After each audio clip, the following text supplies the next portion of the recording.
موضوع الدرس في إثبات الرسالة النبي صلى الله عليه وسلم ورد على الكفار والمشركين سورة القلم تفسير ابن كثير. الحمد لله رب العالمين والصلاة والسلام على أشرف الأنبياء وسيد المرسلين سيدنا محمد وعلى آله وأصحابه أجمعين. اللهم صل على سيدنا محمد وعلى آل سيدنا محمد كما صليت على إبراهيم وعلى آل إبراهيم في العالمين إنك حميد مجيد. أعوذ بالله من الشيطان الرجيم. بسم الله الرحمن الرحيم. نون والقلم وما يسطرون ما أنت بنعمة ربك بمجنون وإنك لعلى خلق عظيم فستبصر ويبصرون بأيكم المفتون إن ربك هو أعلم بمن ضل عن سبيله وهو أعلم بالمهتدين. قال المؤلف والمفسر رحمه الله تعالى قوله تبارك وتعالى ما أنت بنعمة ربك بمجنون أي لست ولله الحمد بمجنون كما يقوله الجهلة من قومك المكذبون بما جئتهم به من الهدى والحق المبين فنسبوك فيه إلى الجنون. اب اللہ تبارک و تعالی نے قسم کے بعد ارشاد فرمایا کہ ما انت بنعمت ربک، یعنی آپ اللہ کے حمد سے، اللہ کے شکر سے مجنون نہیں، دیوانے نہیں، جیسے آپ کی قوم کے جاہل لوگ جو ہیں، مکذبین جو ہیں، اللہ کے قرآن کی تکذیب کرنے والے جو ہیں، ہدایت کو ٹھکرانے والے جو ہیں، وہ آپ کو مجنون کہتے ہیں. اللہ نے فرمایا میرے محبوب مجھے قسم ہے قلم کی، آپ اللہ کی رحمت سے دیوانے نہیں ہیں.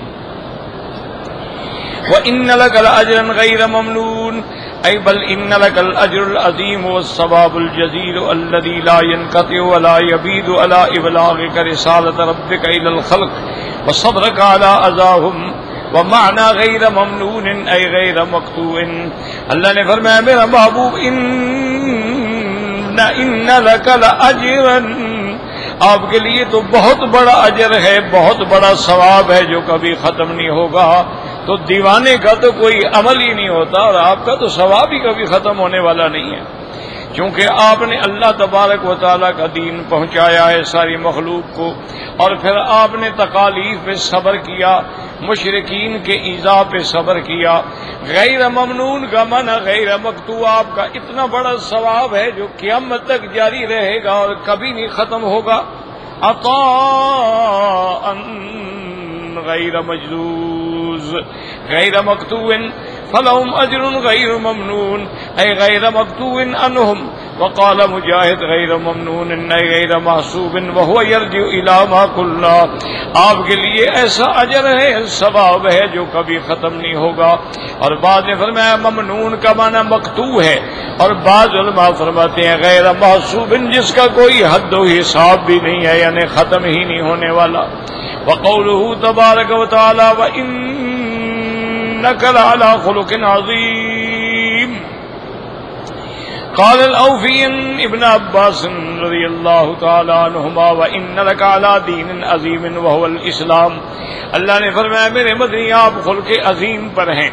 حضرت ابن عباس رضی اللہ تعالیٰ عنہ کا ایک قول ہے کہ خلق عظیم سے مراد دین عظیم ہے، یعنی آپ دین اسلام پہ ہیں.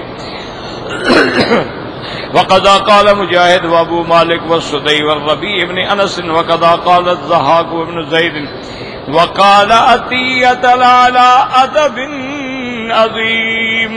اللہ نے آپ کو بہت بڑا ادب سکھلایا ہے، اس لیے حضور فرماتے ادبنی ربی فاحسن تأدیبی، میرے اللہ نے مجھے ادب سکھلایا کہ میں نے کیسے دعوت دینی ہے، کیسے خطاب فرمانا ہے.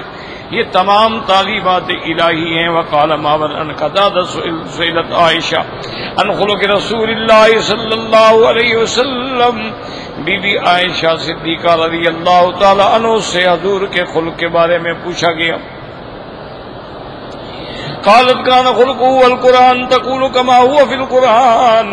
بی بی عائشہ نے فرمایا کہ میرے محبوب کا خلق دیکھنا ہو تو قرآن کو دیکھ لو، جو قرآن کہتا ہے اسی پہ محمد مصطفیٰ عمل فرماتے ہیں. تو قرآن میں جو اوامر ہے کہ یہ کرو وہ کرتے ہیں، قرآن میں جو زواجر ہیں کہ یہ نہ کرو وہ نہیں کرتے ہیں. تو گویا حضور قرآن کی عملی تصویر ہیں. وقال معمر عنك وقال سعيد بن ابي اروبه عن قتاده قوله تبارك وتعالى وانك لعلى خلق عظيم. ذكر لنا ان سيد الشمس على عائشه رضي الله تعالى عنها عن خلق رسول الله صلى الله عليه وسلم وقالت الست تقرأ القرآن قال بلى. انہوں نے سعید ابن ہشام نے بی بی عائشہ سے حضور پاک کے خلق کے بارے میں پوچھا تو بی بی نے فرمایا کیا تم قرآن نہیں پڑھتے؟ اس نے کہا پڑھتا ہوں. قالت فإن خلق رسول اللہ صلی اللہ علیہ وسلم کان القرآن. حضور کا خلق دیکھنا ہو تو قرآن پاک کو پڑھ لو، یعنی قرآن کی عملی تصویر جو ہے وہ محمد مصطفیٰ ہے صلی اللہ علیہ وعلی آلہ وصحبہ وسلم تسلیما کثیرا کثیرا. وقال عبد الرزاق عن معبد بن قتادہ عن زرارة بن اوفى عن سعد بن هشام قال سألت عائشة رضی اللہ تعالی عنها فقلت اخبرینی یا ام المؤمنین عن خلق رسول اللہ صلی اللہ علیہ وسلم فقال اتقرأ القرآن فقلت نعم فقالت كان خلقه القرآن. هذا مختصر من حديث طويل وقد رواه الإمام مسلم رحمه الله في صحيحه من حديث قتادة بطوله فسيأتي في سورة المزمل إن شاء الله تعالى وبه الثقة. قال الإمام أحمد حدثنا إسماعيل قال حدثنا يونس عن الحسن قال سألت عائشة عن خلق رسول الله صلى الله عليه وسلم وقالت كان خلقه القرآن. وقال الإمام أحمد حدثنا أسود قال حدثنا شريك عن قيس بن وهب عن رجل من بني سواد قال سألت عائشة عن خلق رسول الله عن خلق رسول الله صلى الله عليه وسلم فقالت أما تقرأ القرآن وإنك لعلى خلق عظيم. قال قلت حدثيني عن ذاك قال صنعت له طعاما وصنعت له حفصة طعاما فقلت لجاريتي اذهبي فإن جاءت هي بالطعام فزعت قبل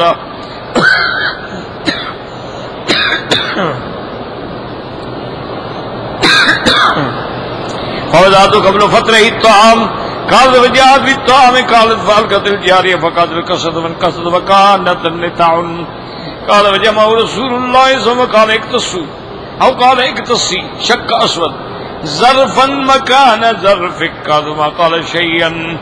اب اس حدیث مبارک میں آتا ہے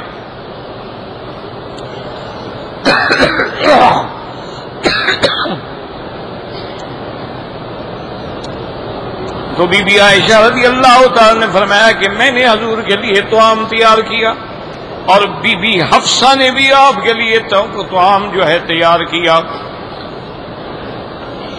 اب میں نے اپنی جاریہ اپنی باندی کو سمجھایا کہ اگر اس کا کھانا پہلے آئے نا تو اس کو توڑ دینا تاکہ میرا کھانا حضور کھائیں اس کا کھانا نہ کھائیں.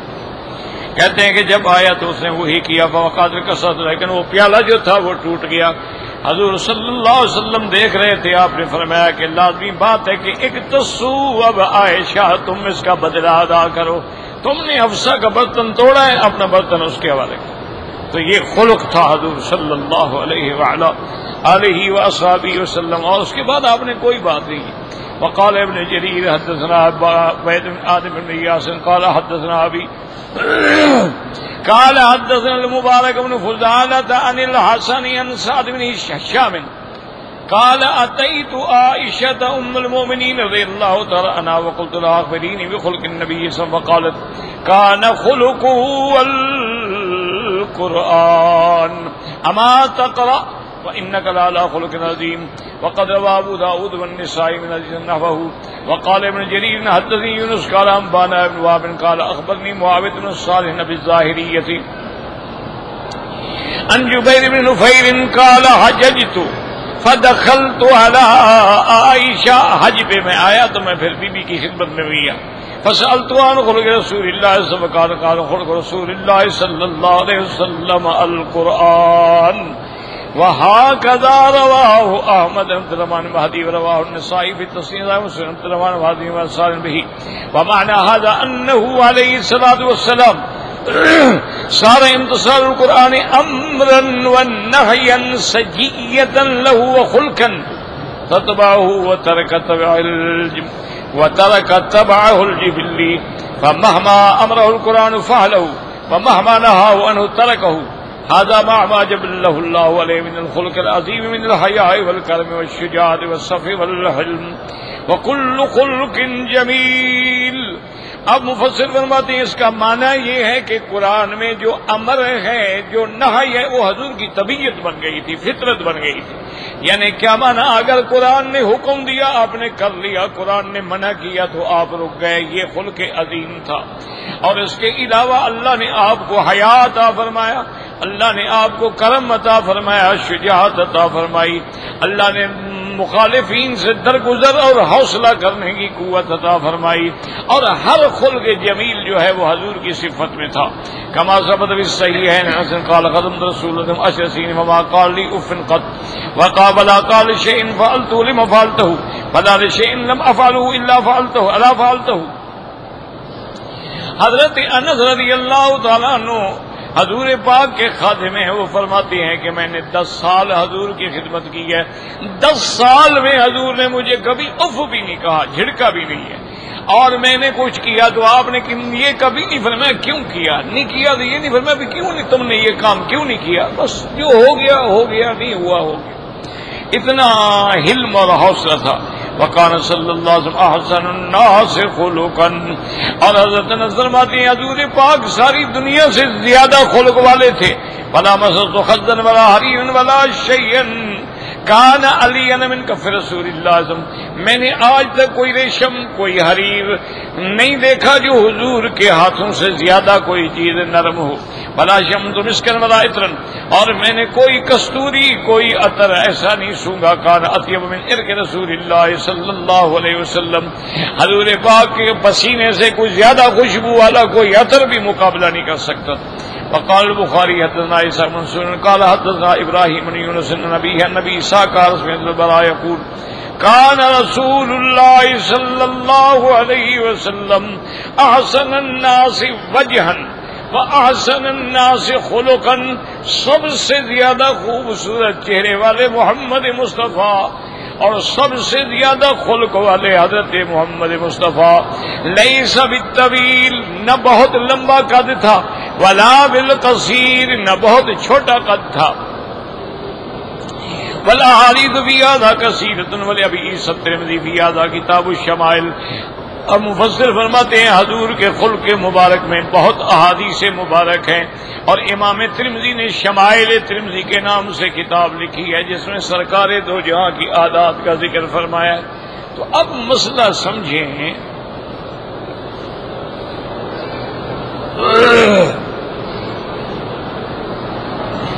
سب سے پہلی بات تو یہ دیکھیں کہ جہاں جہاں حضور کی صداقت کا، خلق کا، کردار کا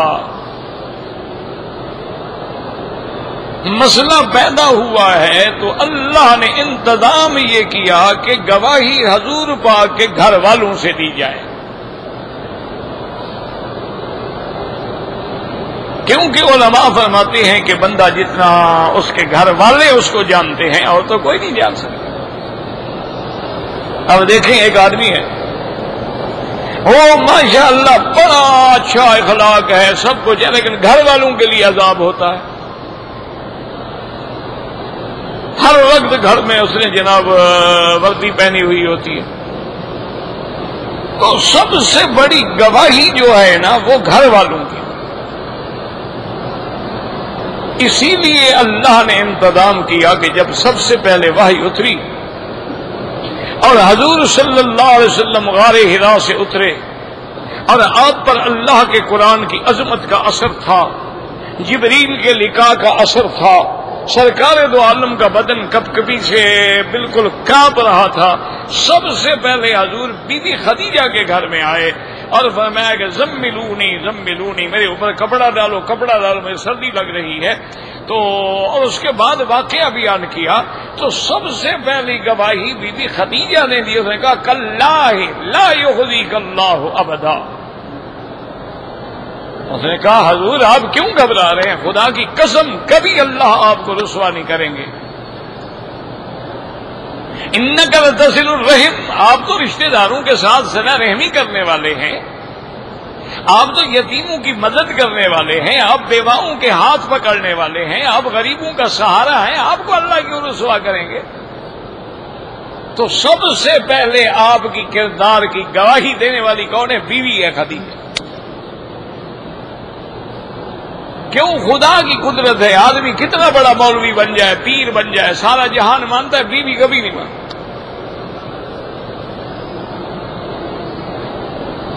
جو مرضی آئے کر لو، بیوی نہیں مانے گی.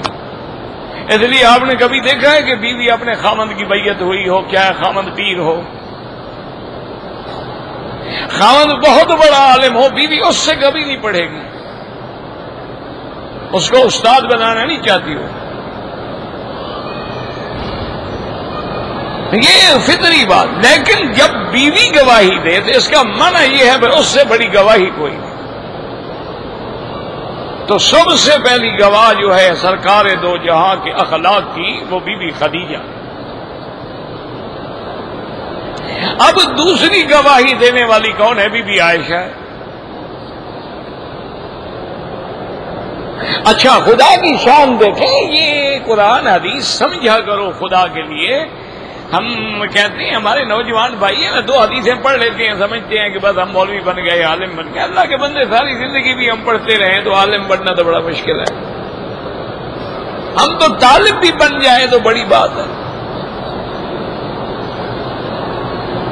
اب دیکھیں پہلی گواہی کس نے دی؟ سیدہ خدیجہ نے، جو ماشاء اللہ حضور سے عمر میں بڑی ہیں.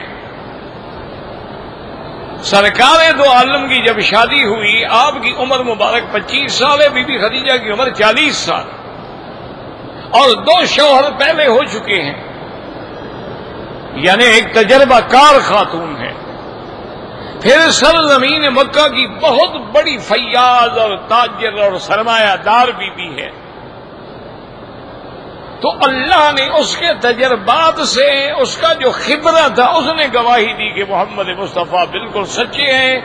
اور اللہ کے نبی سے کہا کہ حضور آپ بالکل نہ گھبرائیں، آپ کو خدا کبھی نہیں چھوڑیں گے. دوسری گواہی کس سے دلوائی؟ جو سب سے چھوٹی بیوی ہے، کہ حضور صلی اللہ علیہ وسلم کی عمر 53 سال ہے اور عائشہ کی عمر 9-10 سال ہے. تو چھوٹی عمر کی عورت جو ہے، لازمی بات ہے کہ اس سے کوئی نہ کوئی حرکت تو ہوتی ہے نا، انسان ہے نا، چھوٹی ہے نا. خاوند بوڑھا ہو اور بیوی نوجوان ہو تو صاف بات ہے، پھر ایسی باتیں تو ہوتی ہیں. لیکن وہ بھی گواہی دے رہی ہے اور بار بار چیخ چیخ کے کہہ رہی ہے کہ تم لوگوں نے قرآن نہیں پڑھا ہے، میرے مدنی کا خلق تو قرآن ہے. یعنی سب سے بڑی معمر عورت کی گواہی، اور اس کے بعد سب سے بڑی چھوٹی عمر کی بیوی کی گواہی. اور اسی طرح تیسری شخصیت جو بندے کے سب سے زیادہ قریب ہوتی ہے، وہ خادم ہوتا ہے، ملازم ہوتا ہے، نوکر ہوتا ہے، جو 24 گھنٹے ساتھ ہوتا ہے، گھر میں بھی باہر بھی، آنا جانا، کھانا دینا. اور وہ گواہی حضرت انس دے رہے ہیں. وہ کہتے ہیں میں نے 10 سال حضور کی خدمت کی ہے، 10 سال میں حضور نے مجھے کبھی ڈانٹا ہی نہیں.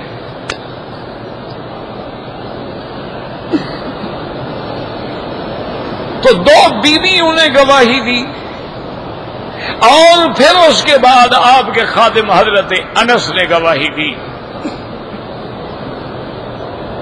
اسی طرح پھر آپ کے بارے میں آپ کے دشمن نے گواہی دی. اسی طرح آپ کے کردار اور آپ کی دیانت و صداقت کے بارے میں قریش مکہ کے سارے بڑے بڑے جو ستون تھے نا کفر کے، جیسے ابی جہل تھا، ابو لہب تھا، عتبہ اتیبہ تھا، شیبہ تھا، ربیہ تھا، امیہ بن خلف تھا، عقبہ بن ابی معیط تھا، اور ابی لہب، یہ سارے کے سارے صفا پہ کھڑے ہیں، اور حضور نے فرمایا کہ حل جربتمونی صادقا، آپ نے فرمایا مکے والوں میں تم سے ایک بات پوچھتا ہوں کہ میں نے زندگی تم میں گزاری ہے، کیا تم نے مجھے سچا پایا ہے؟ انہوں نے کہا واللہ ما جربناک الا صادقا عادلا، انہوں نے کہا محمد مصطفیٰ ہم قسم کھاتے ہیں کہ آپ سچے بھی ہیں اور آپ عادل بھی ہیں۔ اب دشمن گواہی دے رہا ہے کہ محمد مصطفیٰ سچا بھی ہے، عدل والا بھی۔ یہ حضور کے اخلاق کی عظمت ہے۔ مکہ شریف میں جب قریش مکہ نے کعبہ بنایا، اللہ کا گھر بن گیا، حجر اسود کا مسئلہ باقی رہ گیا۔ ابھی کعبہ شریف تو الحمدللہ بن گیا، اب حجر اسود رکھنا ہے، کون رکھے؟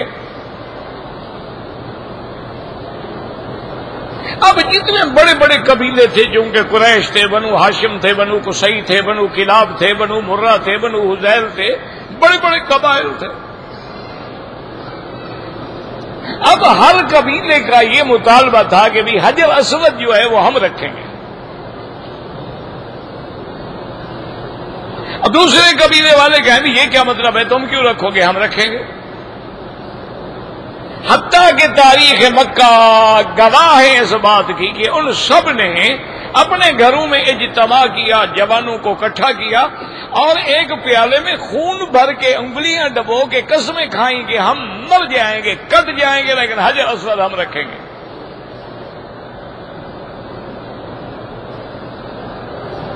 چونکہ حجر اسود کا رکھنا کو معمولی اعزاز تو نہیں ہے نا، یہ تو پھر قیامت تک رہے گا نا کہ فلاں قبیلے نے رکھا تھا۔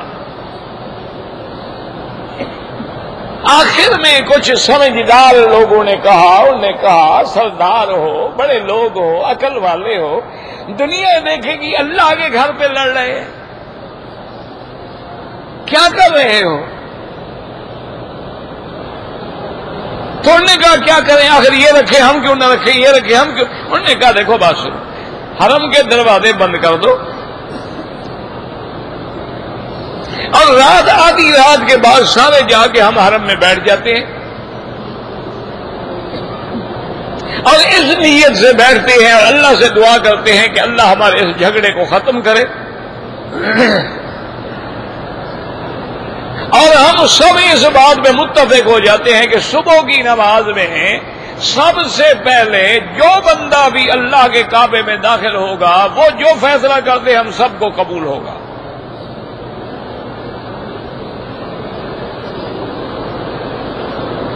سب نے بات مان لی، سارے رات آگے بیٹھ گئے۔ اللہ کے کعبے کا احترام ہے، حجر اسود سے محبت ہے، اللہ کی شان دیکھیں گے۔ جب صبح کا وقت ہوا، تہجد کا وقت ہوا، اذان کا وقت قریب آیا، تو سب سے پہلے حرم میں داخل ہونے والے محمد الرسول اللہ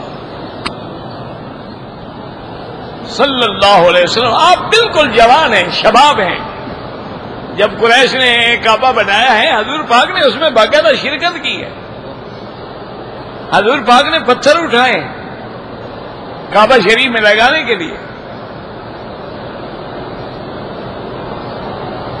اور جب حضور کو دیکھنے لگے تو کہنے لگے ابشروا ابشروا ابشروا یا صادق الامین، کہنے لگے او قریشیو مبارک ہو، سچا آ گیا، امین آ گیا، امانت والا آ گیا۔ یہ خلق محمد مصطفیٰ ہے کہ دشمن بھی کہہ رہا ہے کہ صادق بھی ہے، امین بھی ہے۔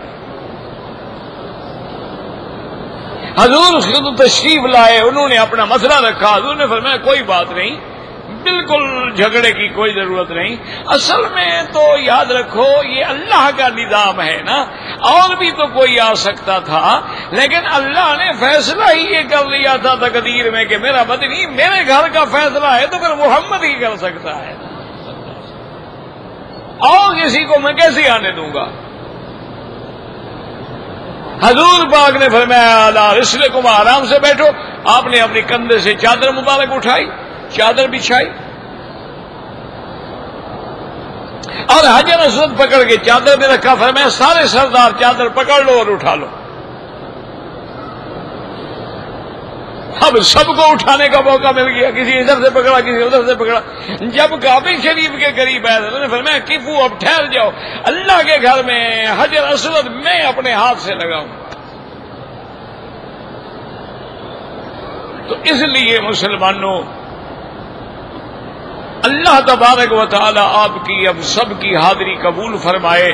کتنے خوش نصیب ہو کہ یہ جنت کا پتھر ہے اور پھر اس کو لگانے والا محمد مصطفیٰ ہے، پھر اس کو بوسے دینے والا 1,24,000 پیغمبر ہے اور سب سے آخری نبی حضرت محمد مصطفیٰ ہے. تم کتنا خوش نصیب ہو کہ آج ان آنکھوں سے اس کو دیکھ رہے ہو. تو یہ بھی آپ کے اخلاق کی گواہی تھی، یاد رکھو. اچھا، اسی طرح ایک اخلاق ہوتا ہے معاملات میں، لین دین میں، بات چیت میں. تو وہ حضور پاک سے بڑا خلق والا کوئی نہیں تھا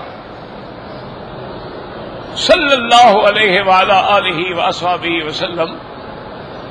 اچھا، ایک خلق ہوتا ہے دین کے اعتبار سے. وہی بی بی عائشہ نے فرمایا کہ اللہ کے قرآن میں جو اوامر ہیں، جو نواہی ہیں، گویا کہ حضور پاک جو ہیں چلتے پھرتے ہوئے اللہ کے قرآن کا نمونہ ہے. جس نے قرآن کو عملاً دیکھنا ہو وہ محمد مصطفیٰ کو دیکھ لے.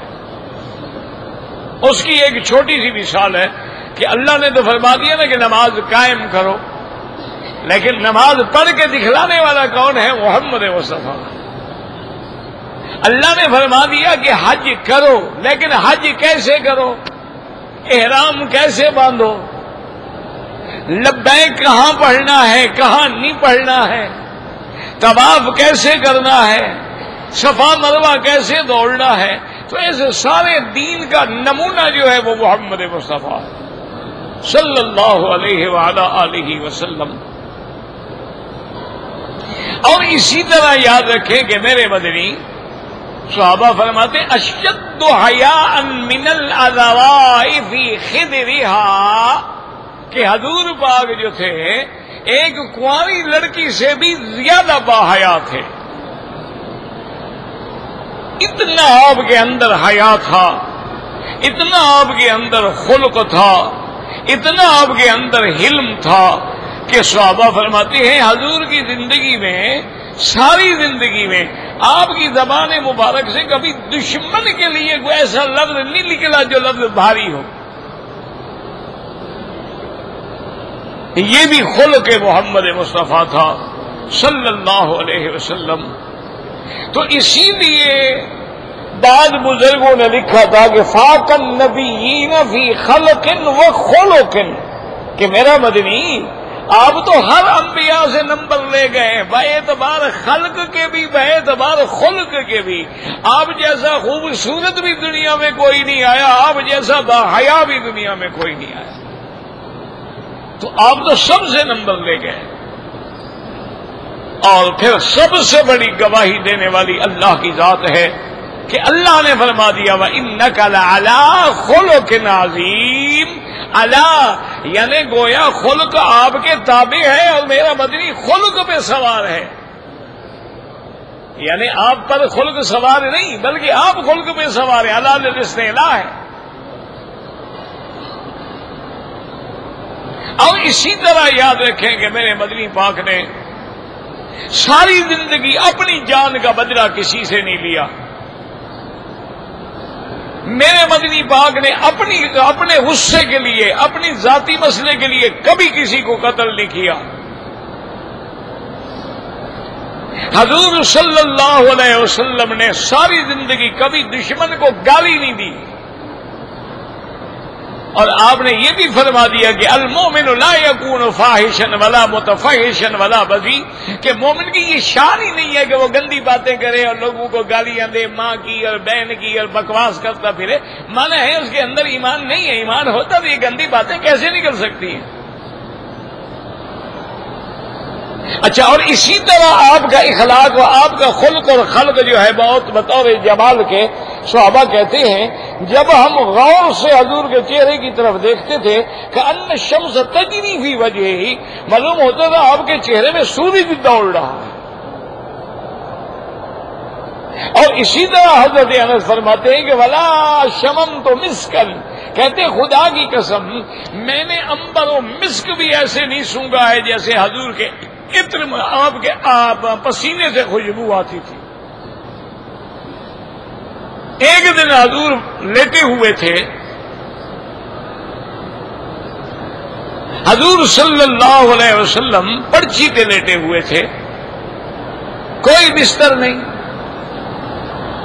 کوئی گدا نہیں، عام چٹائی بچھی ہوئی ہے، چٹائی پہ حضور لیٹے ہوئے ہیں، گرمیوں کا موسم ہے، آپ کو پسینہ مبارک بدن پسینے میں بھیگا ہوا ہے، اور بی بی ام سلیم جو ہیں وہ کپاس لے کر حضور کے بدن پہ ایسے رکھتی ہے اور پھر اس کو نچوڑ کے شیشی میں ڈال رہی ہے۔ حضور کی آنکھ مبارک کھلی، آپ نے فرمایا ماذا تصنعین ہے، کیا کر رہی ہو؟ اس نے کہا حضور آپ کا پسینہ اکٹھا کر رہی ہوں۔ اور لماذا؟ انہوں نے کہا یا رسول اللہ بڑے لوگوں کے بچے جو ہیں جمعہ پہ، عیدین پہ، خوشی پہ، شادی پہ، برات پہ عطر لگاتے ہیں، ہم غریب لوگ ہیں کہاں سے عطر لے آئیں، تو ہم شیشی میں آپ کے پسینے کو رکھ لیتے ہیں، جب ایسا موقع آتا ہے تو میں اپنے بچوں کو آپ کا پسینہ لگا دیتی ہوں، اور خدا کی قسم جہاں سے وہ گزرتے ہیں ساری دنیا خوشبو دیکھ کے حیران ہوتی ہے۔ یہ بھی خلق رسول اللہ تھا صلی اللہ علیہ وعلا آلہ واصحابہ وسلم۔ اور اسی طرح آپ دیکھیں کہ اگر کبھی غصہ بھی آیا ہے نا، جیسے حضور بیویوں سے ناراض ہو گئے تو بس آپ نے بات چیت چھوڑ دی، کسی کو کچھ نہیں کہا۔ اچھا، خدا کی شان دیکھیں، وہ مسئلہ ایلا تھا تو صحابہ میں یہ بات پھیل گئی کہ حضور نے بیویوں کو طلاق دے دی ہے۔ اب سب صحابہ رو رہے ہیں کہ بھئی امہات المومنین جو پوری امت کی مائیں ہیں ان کو طلاق ہو گئی۔ حضرت عمر رضی اللہ تعالیٰ عنہ فرماتے ہیں کہ میں نے بھی سنا اور میں پریشان ہو کے بی بی حفصہ کے گھر میں آیا، آپ کی بیٹی تھی نا، حضور کی بیوی تھی، تو حضرت عمر کو بھی پریشانی ہوگی کہ میری بیٹی کو بھی طلاق ہو گئی۔ فرماتے ہیں میں آیا اور میں نے غصے سے کہا کہ حفصہ میں نے تمہیں کئی دفعہ کہا ہے کہ تم اللہ کے نبی کو تنگ نہ کرو، ہر وقت مانگتے رہتے ہو، حضور خرچہ دیتے ہیں تم خیرات کر دیتے ہو، حضور گھر کا خرچہ دیتے ہیں خیرات کر دیتے ہو، ہر وقت حضور کو پریشان کرتی ہو۔ میں نے کہا تھا کہ کبھی حضور سے نہ مانگنا، مجھے کہنا، اب نتیجہ مل گیا۔ اچھا، آگے بھی تو عمر کی بیٹی تھی نا، اس نے کہا ابا جان آپ کیوں جھگڑا کر رہے ہیں، میرا اور میرے شوہر کا مسئلہ ہے، جائیں اپنا کام کریں۔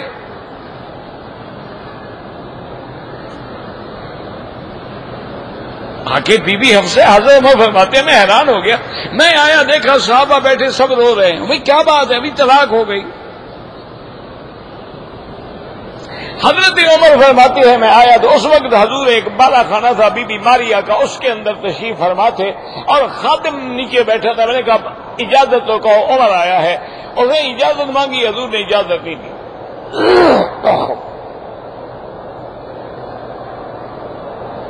میں نے پھر دوبارہ اذن مانگا، حضور نے اجازت نہیں دی۔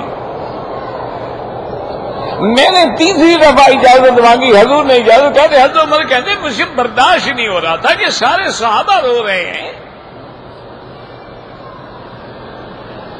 تو میں نے زور زور سے آواز دی تو حضور نے فرمایا اچھا آنے دو عمر کو۔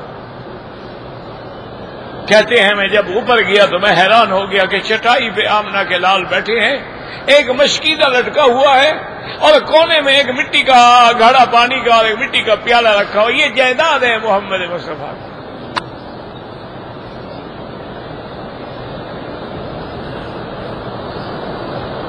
تو حضرت عمر فرماتے ہیں مجھ سے برداشت نہ ہو سکا. میں نے کہا حل طلقت یا رسول اللہ ازواجک، آپ نے اپنی بیویوں کو طلاق دی؟ میں لا ما طلق، تو میں نے کوئی طلاق نہیں دی. کہتے میں اتنا خوش ہوں گا اللہ اکبر، میں نے نعرہ لگایا کہ صحابہ کو بھی پتہ لگ جائے. آپ نے طلاق تو نہیں دی ہے، میں نے تو قسم کھائی ہے کہ 1 مہینے تک کسی بیوی سے بات نہیں کروں گا. اس کو کہتے ہیں ایلا. اب حضرت عمر کہتے ہیں کہ میں نے سوچا کہ حضور بڑے اداس بیٹھے ہیں، کوئی ایسی بات کروں کہ حضور ذرا خوش تو ہو جائے.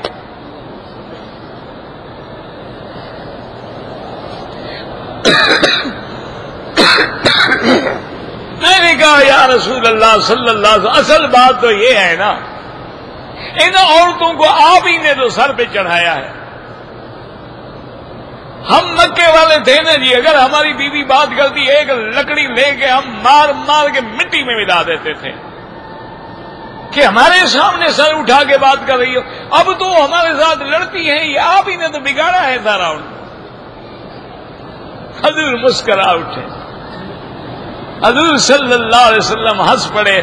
آپ نے فرمایا عمر بات یہ ہے کہ عورت کی فطرت میں ہے کہ یغلبہن اللئیم و یغلبن الکریم، کمینہ تو ان کے اوپر سوار ہو جاتا ہے لیکن شریف پر یہ سوار ہو جاتی ہیں.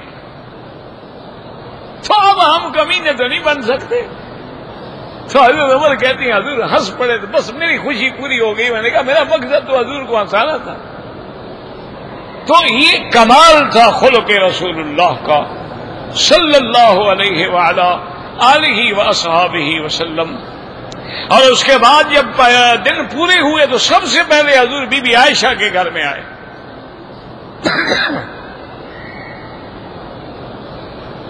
اور آپ نے فرمایا کہ عائشہ اللہ نے قرآن میں حکم دیا ہے. بی بی عائشہ نے کہا کہ یا رسول اللہ، آپ نے تو قسم کھائی تھی کہ 1 مہینے تک میں بات نہیں کروں گا، آج تو 29 دن ہوئے ہیں. یہ علم تھا عائشہ کا کہ بھائی جو اللہ کے نبی کی زبان مبارک ہے، قسم مبارک ہے، اس میں تو فرق نہیں آنا چاہیے نا. اور دوسرا اشارہ تھا کہ حضور آپ کے فراق میں ہم دن گن رہے ہیں، 29 دن ہوئے ہیں، 30 نہیں ہوئے ہیں. تو آپ نے قسم کیسے توڑ دی؟ حضور پاک نے اشارہ کیا، فرمایا شہرن ہاکذا ہاکذا ہاکذا. آپ نے فرمایا عائشہ کبھی مہینہ 30 کا ہوتا ہے اور کبھی مہینہ 29 کا ہوتا ہے، یہ 29 کا مہینہ ہے، میں نے قسم نہیں توڑی.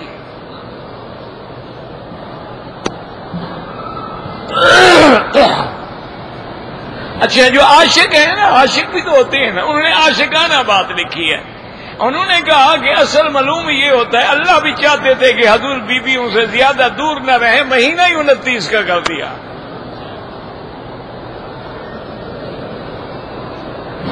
یا ایھا النبی قل لازواجک ان کنتن تردن الحیاۃ الدنیا وزینتها فتعالین امتعکن واسرحکن سراحا جمیلا وَإِن كُنتُنَّ تُرِدْنَ اللَّهَ وَرَسُولَهُ وَالدَّارَ الْآخِرَةَ فَإِنَّ اللَّهَ أَعَدَّ لِلْمُحْسَنَاتِ مِنكُنَّ أَجْرًا عَظِيمًا. اللہ نے فرمایا میرے مدنی اپنی بیویوں سے کہہ دو اگر تمہیں دولت دنیا چاہیے تو آؤ مجھ سے طلاق لے لو، میرے پاس دولت دنیا نہیں ہے. اور اگر تم اللہ اللہ کے رسول کو راضی کرنا چاہتی ہو تو پھر قیامت میں ثواب کا انتظار کرو، پھر جو روکھی سوکھی کھا کے گزارا کرو. حضور پاک نے یہ آیات پڑھی اور فرمایا یا عائشہ تستعمری ابواکی. حضور نے فرمایا عائشہ جواب دینے میں جلدی نہ کرنا، پہلے اپنے والدین سے مشورہ کر لو. چونکہ صحابہ فرماتے ہیں حضور جانتے تھے کہ کبھی ابو بکر بی بی عائشہ کو طلاق کا مشورہ نہیں دیں گے. لیکن بی بی عائشہ جوش میں آ گئی، کہنے لگی ابھی ہاذا استعمر، یا رسول اللہ اس مسئلے میں والدین سے پوچھوں؟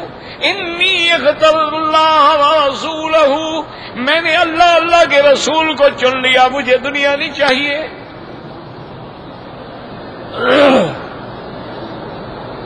حضور خوش ہو گئے، حضور جانے لگے تو بی بی، اب دیکھو خلق رسول اللہ کا، حضور جانے لگے تو بی بی عائشہ نے کہا کہ یا رسول اللہ اگر اور بیوی کوئی پوچھے نا کہ عائشہ نے کیا جواب دیا تو آپ نہ بتائیے گا۔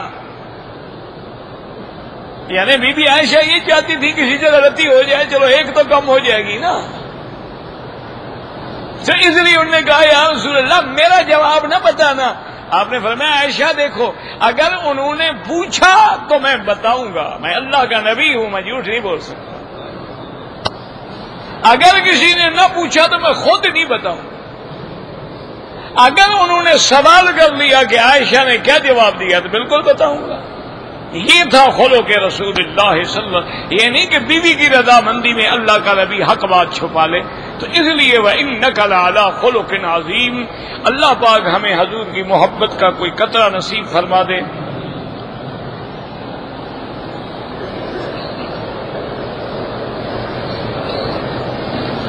کہتے جی کہ مدینے جانے کے لیے اچھے کپڑے اور خوشبو تو مدینے میں جا کے لگائیں گے، یہاں سے لگا کے جائیں گے؟ ویسے تو 24 گھنٹے لگا سکتے ہو، سنت یہ ہے کہ وہاں جاؤ، سامان رکھو، وہیں غسل کرو، وہیں تیاری کرو، اچھے کپڑے پہنو، خوشبو لگاؤ، پھر مسجد نبوی میں جاؤ۔ عمرے والوں کے لیے طواف الوداع واجب نہیں ہے، افضل یہ ہے کہ کیا جائے، کیوں؟ زندگی کی بات ہے، پھر کب نصیب ہوگا؟ اور حدیث میں بھی لفظ مطلق ہے، ان یکون آخر العہد بالبیت الطواف، آدمی کا آخری کام یہ ہو کہ طواف الوداع کرے۔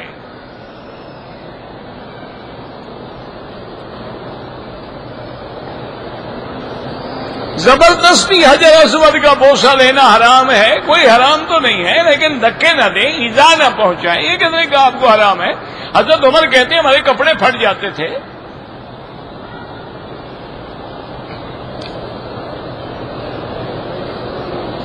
پاکستان سے اگر مکے میں ہم 10 دن کے لیے آئے، مسافر ہیں، نماز قصر پڑھیں گے۔ اگر ہم حضور پاک کے لیے عمرہ، بالکل جس کے لیے چاہیں عمرہ کریں، نفلی عبادت ہے، جس کو ثواب دینا چاہے۔ عصر کی نماز کے بعد امام ابو حنیفہ رحمت اللہ علیہ کے نزدیک کوئی نماز نہ پڑھے، حتیٰ کہ 2 رکعت طواف بھی نہ پڑھے، مغرب کے بعد پڑھے۔ لیکن امام احمد ابن حنبل رحمت اللہ علیہ کے نزدیک حرم میں ہر وقت جائز ہے۔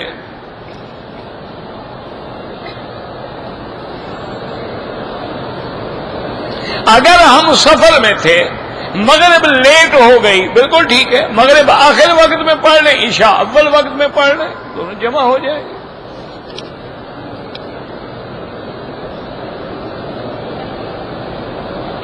کہتے جی کہ مجھے مدینہ منورہ میں ایک آدمی ملا تھا لاہور کا، وہ کہتا تھا کہ میرا بیٹا نابینا ہو گیا ہے، میں اللہ کے نبی سے اس کے لیے آنکھیں لینے کے لیے آیا ہوں۔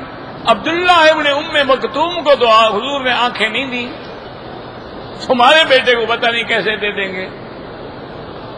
حضور کے مؤذن ہیں، حضور کے جن کے لیے اللہ نے قرآن اتارا ہے، عبس وتولی ان جاءہ الاعمی، ساری زندگی نابینا رہے، حضور نے تو آنکھیں نہیں دی۔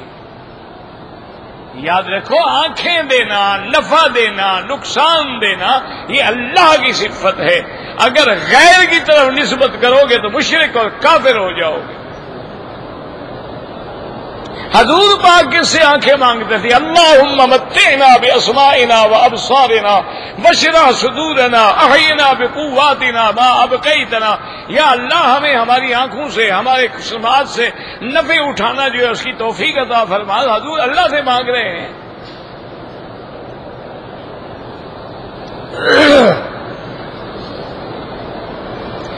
اللہ کے کعبے کے دروازے پر جو آیات ہیں تو پڑھ لیں، قرآن پاک کھول کے ترجمہ دیکھ لیں. ابھی ہر کام میرے ذمے، آپ کے ذمے کچھ نہیں، آپ تو فارغ ہیں. وہ آیتیں ترجمے والے قرآن کھول کے پڑھ لیں.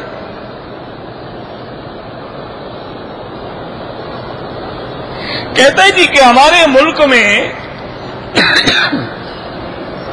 اہل حدیث حضرات جو ہیں وہ عصر کی اذان پہلے دیتے ہیں، حنفی حضرات جو ہیں بعد میں دیتے ہیں.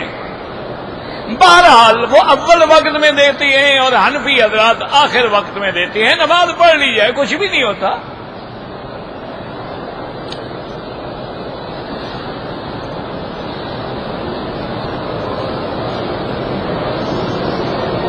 کہتے ہیں مجھے ایک آدمی نے کہا کہ اگر 40واں اور کل خوانی بدعت ہے تو پھر تبلیغ والوں کا سے روزہ لگانا بھی بدعت ہو. تبلیغ کا تو قرآن میں حکم ہے، کل خوانی کا تم دکھا دو، ہم تمہارے ساتھ ہیں، کوئی جھگڑا ہی نہیں.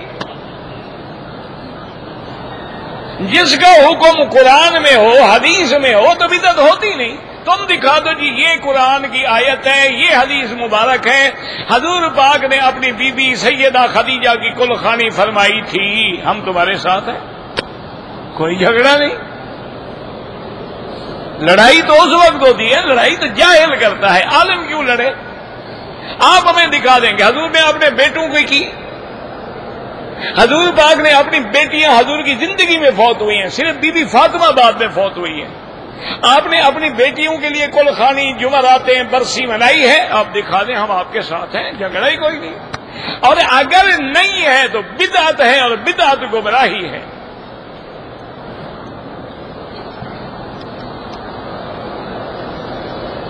مجھے آدمی نے پیسے دیے تھے کہ کبوتروں کو دانا ڈال دینا، بالکل ڈالیں، لیکن ایسی جگہ ڈالیں جو پاؤں کے نیچے نہ آئے.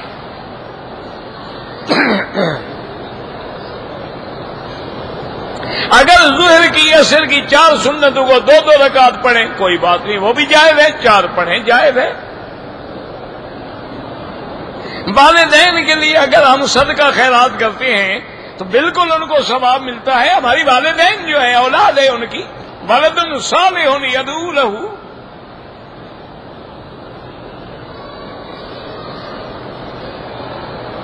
اگر ایک آدمی نے احرام یہاں سے باندھ لیا 2 چادر، بھائی احرام کچھ نہیں ہوتا، یہ چادریں ہیں. احرام نیت کا نام ہے. جب کہو گے لبیک بعمرۃ لبیک اللہم لبیک، اب احرام شروع ہوگا.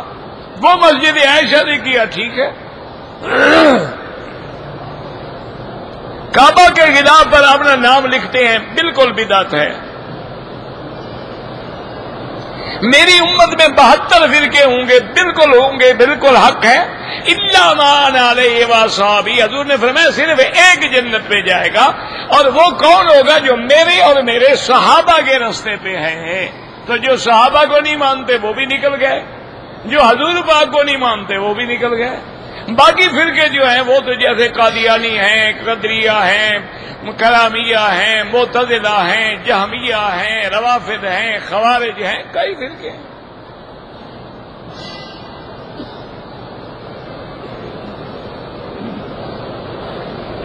اگر عمرے کا طواف اور صفا مروہ میں نے اپنی والدہ کو ویل چیئر پہ کرایا ہے، کوئی بات نہیں، اپنی نیت بھی کر لو، تمہارا بھی ہو جائے گا.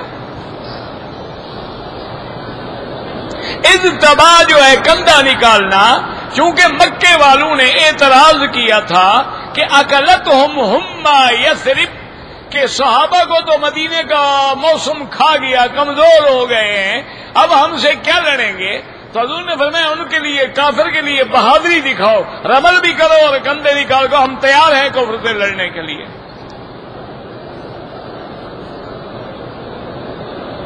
کہتے ہیں کہ اگر کوئی آدمی نہ مرد ہو، اس کی امامت بالکل جائز نہیں.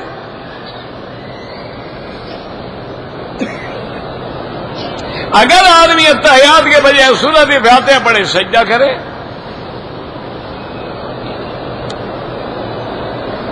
اگر ایک چکر طواف کا حتیم کے اندر سے کیا ہے، وہ نہیں ہوا، اس کے بدلے میں دوبارہ ایک چکر کر لو. علم نہیں تھا تو اب تو ہو گیا نا. ہمارے ہاں جو اذان سے پہلے الصلاۃ والسلام علیک یا رسول اللہ پڑھتے ہیں یہ بدعت ہے. اگر سنت ہوتی تو حضرت بلال پڑھتے، اور اگر محبت ہوتی تو بلال سے بڑے عاشق نہیں ہو تم. ہم تمہیں اتنا بڑا عاشق نہیں مانتے.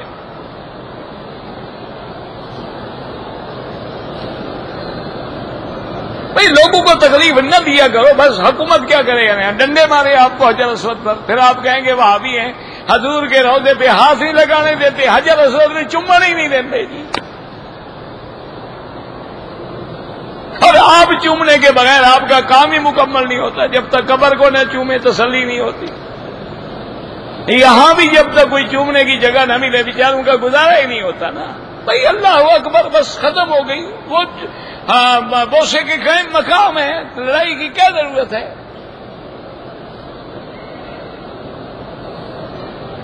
اگر ایک عورت حج کی تمنا رکھتی ہے لیکن پیسے نہیں ہیں، کیا لوگوں سے مانگے؟ کیوں مانگے؟ اللہ نے فرض ہی نہیں کیا، مانگنے کی کیا ضرورت ہے؟ اللہ نے فرض کیا ہے صاحب استطاعت پر. اگر اس کے پاس استطاعت نہیں ہے، بس جو دل میں تمنا ہے اللہ اجر دے گا اس کو.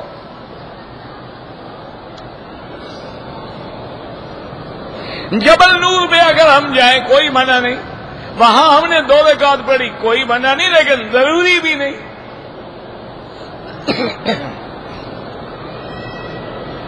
قادیانیوں کے ساتھ ہم کاروبار کر سکتے ہیں، کاروبار تو یہودیوں کے ساتھ بھی کر سکتے ہیں، کاروبار تو نصرانیوں کے ساتھ بھی کر سکتے ہیں، ہندو کے ساتھ بھی کر سکتے ہیں، تو قادیانیوں کے ساتھ بھی کر سکتے ہیں.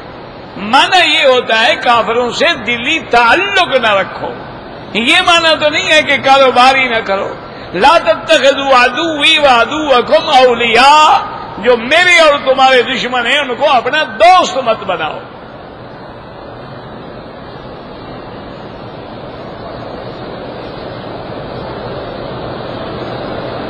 خانہ کعبہ کے ارد گرد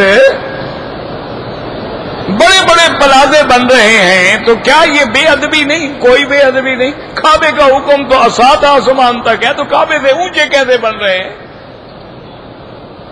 اور بھی کعبے کا حکم جو ہے وہ تو 7ویں آسمان تک ہے اور نیچے 7ویں زمین تک ہے، تو کعبے سے اونچا کون سا پلازہ بن گیا؟ اور دوسری بات یہ ہے، ہمیشہ یاد رکھو کہ ہر چیز میں حکمت ہے. اگر یہ نہ بنے تو تم لوگ کہاں رہو گے؟ ابھی بلڈنگیں ٹوٹ گئی ہیں نا حاجی، 2 میل دور ہے، تو مجبور ہے گورنمنٹ کے بھی بڑی بڑی بلڈنگیں کھڑی کرو تاکہ لوگوں کو حرم کے قریب جگہ ملے. اور اصل بات تو یہ ہے، میرا جو ایمان ہے وہ یہ کہتا ہے، حضور نے فرمایا تھا کہ قیامت کے آنے سے پہلے ایک علامت یہ بھی ہوگی کہ مکے میں بکریوں کے چرانے والے اور پاؤں ننگے جو ہوتے تھے وہ بلڈنگیں اونچی بنا کے فخر کریں گے، تو وہ قیامت کی نشانیاں پوری ہوں گی. اللہ کے نبی نے جب فرمایا ہے کہ فات العرات الرائی الشاۃ یتطاولون فی البنیان، تو صدق رسول اللہ صلی اللہ علیہ وعلی آلہ واصحابہ وسلم، واللہ اعلم.